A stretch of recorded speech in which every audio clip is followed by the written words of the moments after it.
Right, guys, welcome to episode 10 of the greatest wrestling tournament ever. We're into the second round now, and we've actually gone for a very similar time frame to the previous match. It's 1999 WCW. We went from what was billed as one of the greatest matches ever in Sting versus Goldberg, which I think it's fair to say wasn't one of the greatest matches ever. Is that a fair description, would you say, Lee? I think that's a very fair description. Yeah, was it Yeah, a bit weak? Was that accurate? it's one of them when it's got a label like that, then you're expecting great things, aren't you? It was all right.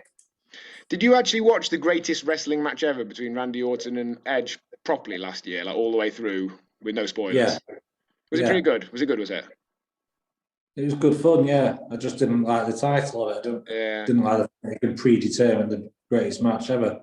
I just flicked through it as I often do with pay-per-views, and then when I heard afterwards, actually it was really good.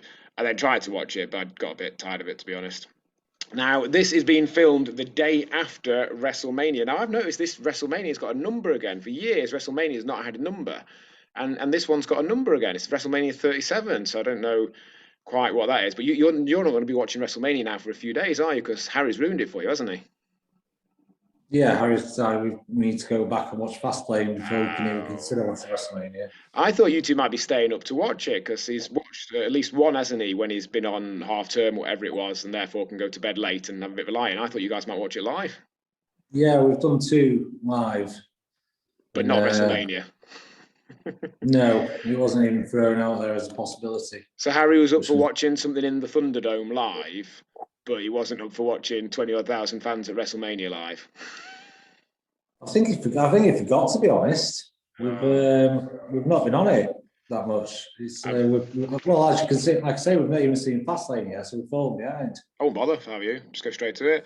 Main event of night one is good. Bianca Belair, who I know you're a fan of, versus Sasha Banks. Good match that. I'm not going to tell you what happens, but I enjoyed it. No, forward to that. Cool, right. So Super Bowl 9 from February the 21st, 1999. My friend's birthday, that is. Completely irrelevant.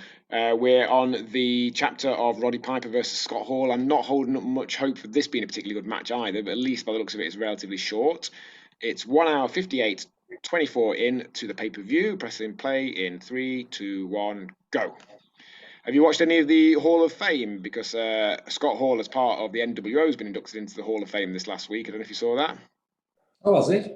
Yeah, he looks old. He looks old, really old. Kevin Nash still looks How old pretty is cool. I would guess. Let me think. He's got to be 60 now. I'd say he's about 20 years older than us. It's got to be 60. But Kevin Nash is the same age, and Nash looks well. Hogan's older, and fair enough. I know he's gimmicked up. He's got the beach blonde hair. He's got the bandana. He's got the shades and all that. But he generally looks all right. Sean Waltman, as a fourth member of the NWO, looks pretty good, but then I'm fairly sure Waltman's still only about 46 or 47 because he was so much younger than the rest of them at the time.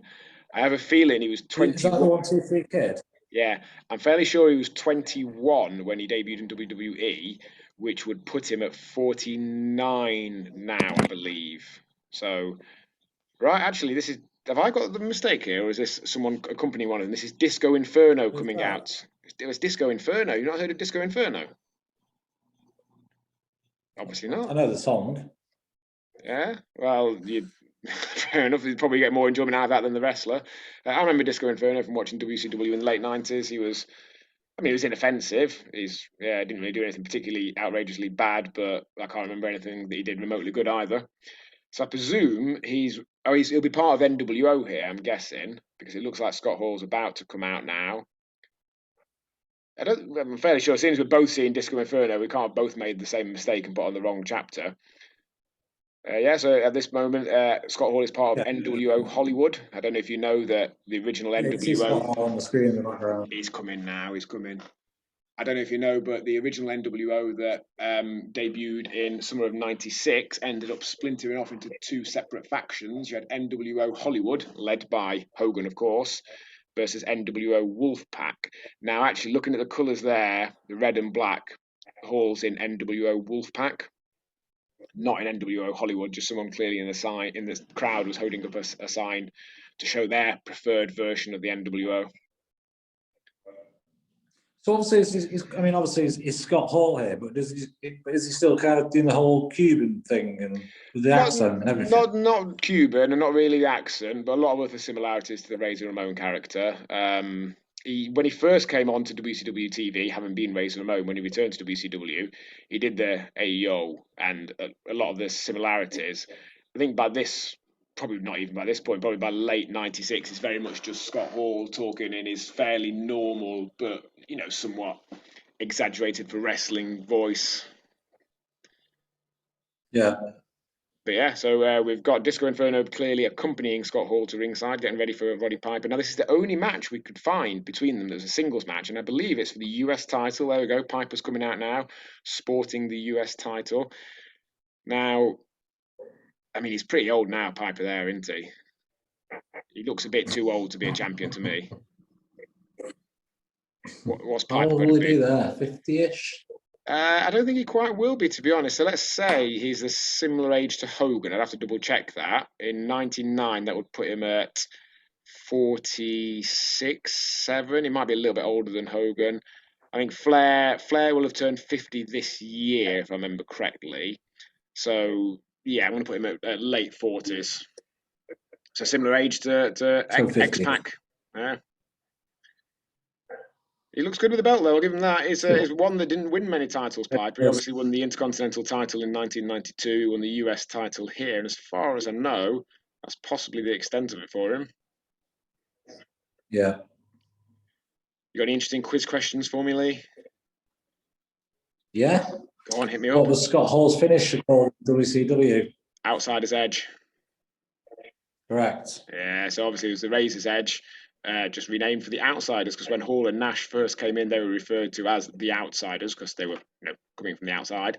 They then became part of NWO with Hogan and others later on, but even then, Hall and Nash were considered to be the Outsiders. That was their tag name. So when they tagged up and they won the tag titles, they were billed as the Outsiders as part of the NWO.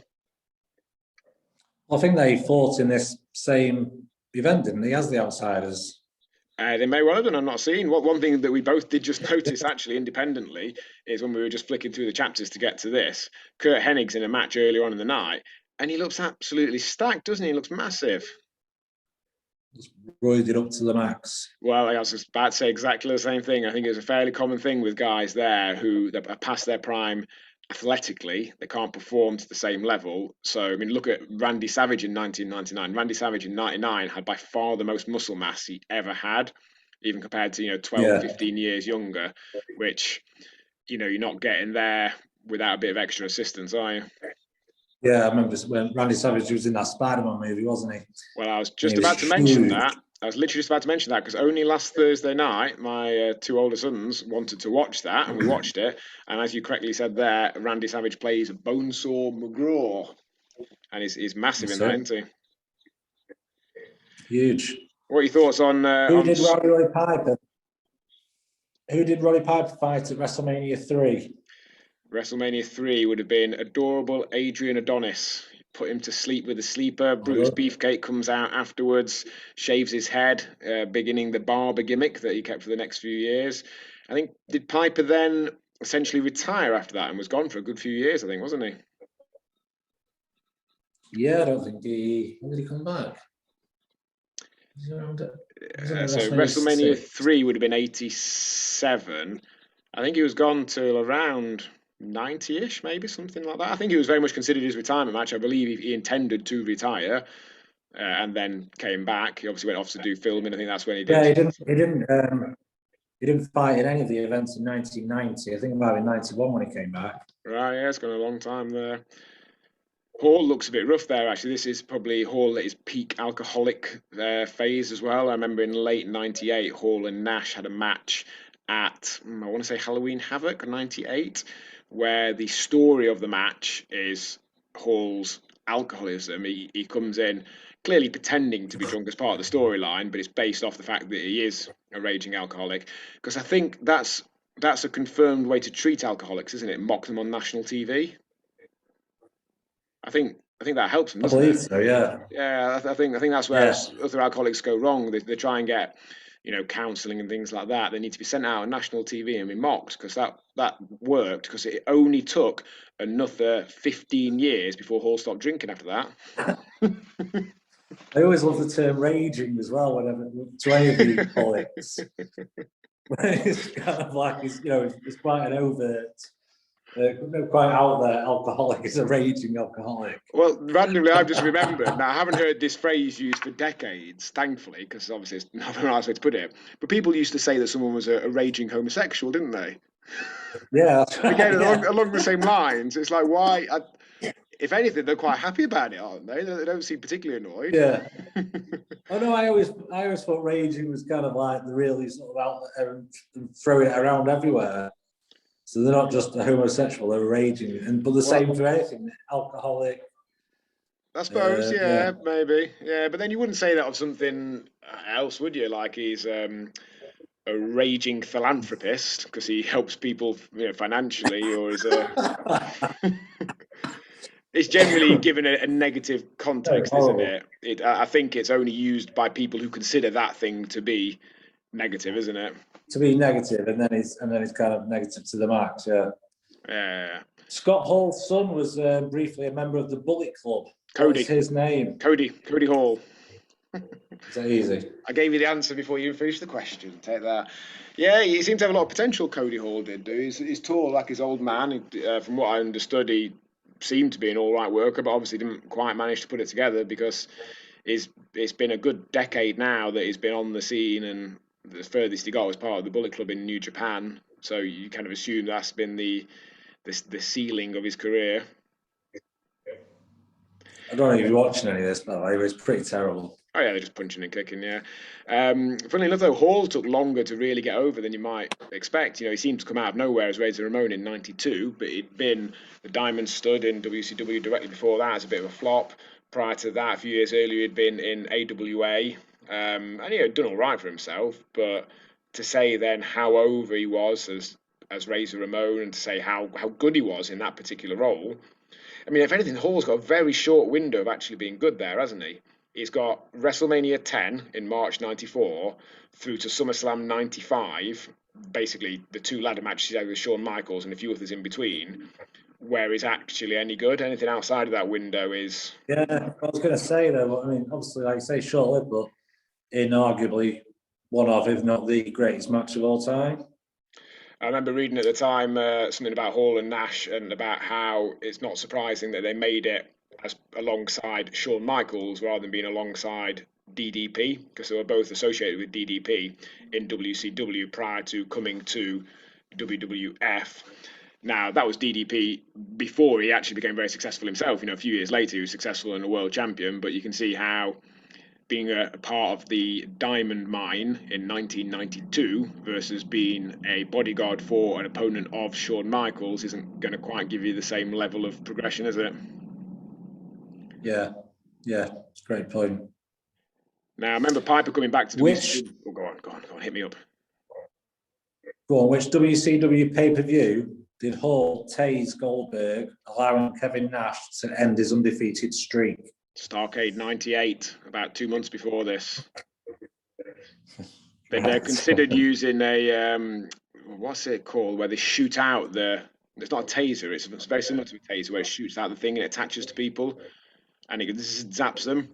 They instead used. No, that was it. That is a taser, isn't it? Yeah, no, they didn't use a taser. They used a cattle prod. They were going to use a taser, but they used a cattle prod because obviously that's easier to gimmick. A cattle prod, you can just have either a real cattle prod turned off or some sort of fake one that you poke him with. I can't remember if there's some sort of sound effect played, but obviously the idea was it had given him a massive electric shock, and then he turned around to take the jackknife powerbomb to end the streak. Yeah, the Mounties used to have a cattle prod. Got the old abdominal stretch spot there where the other person's pulling on the hands. That's one of those, and it just about works with the abdominal stretch.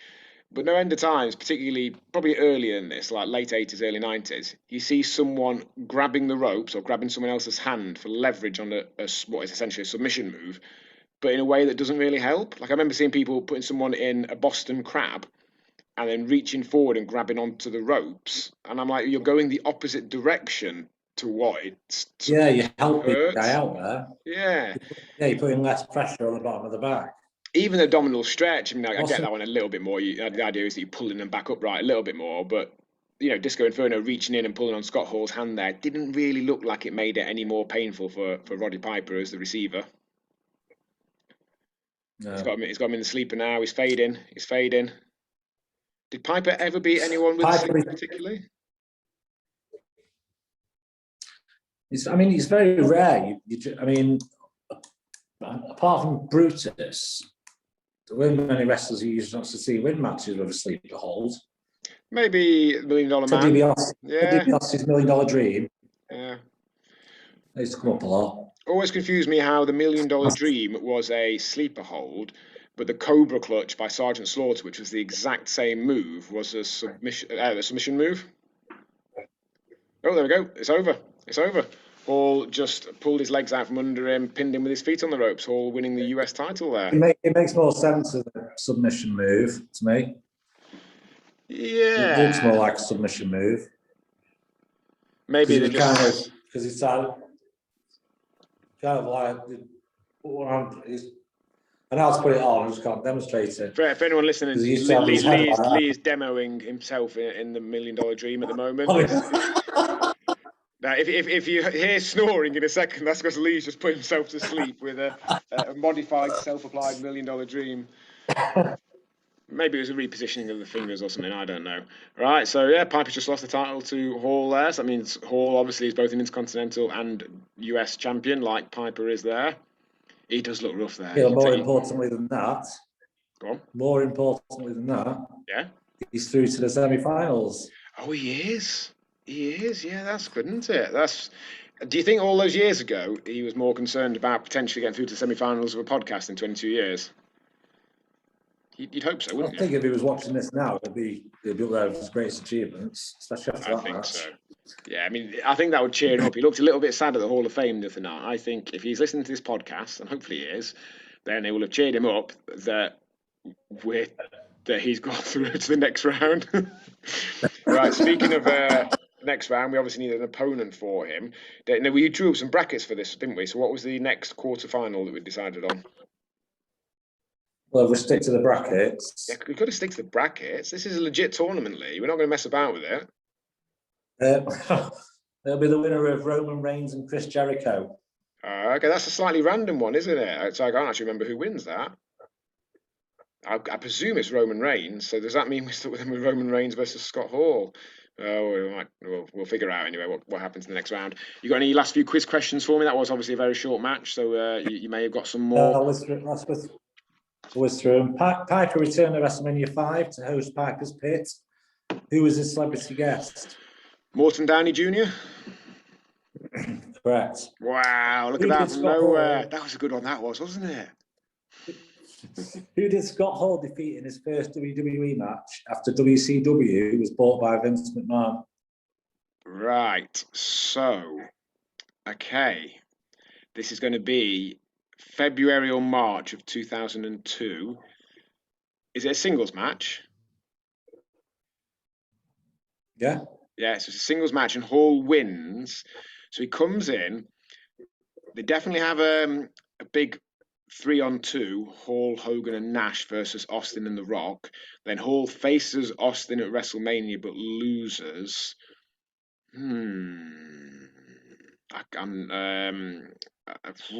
Pass. Spike Dudley. Okay, I wouldn't have guessed that. Yeah, fair enough. Who did Roddy Piper defeat to win the Intercontinental Championship at Royal Rumble 1992? The Mountie. Correct. It only beat Brett for it 2 days early because Brett supposedly had the flu, which my understanding of that is that's a gimmicked flu as an excuse for him to drop the belt in order to pass it on to Piper in order to set up the WrestleMania match. What faction was Scott Hall a member of while wrestling for New Japan Pro Wrestling?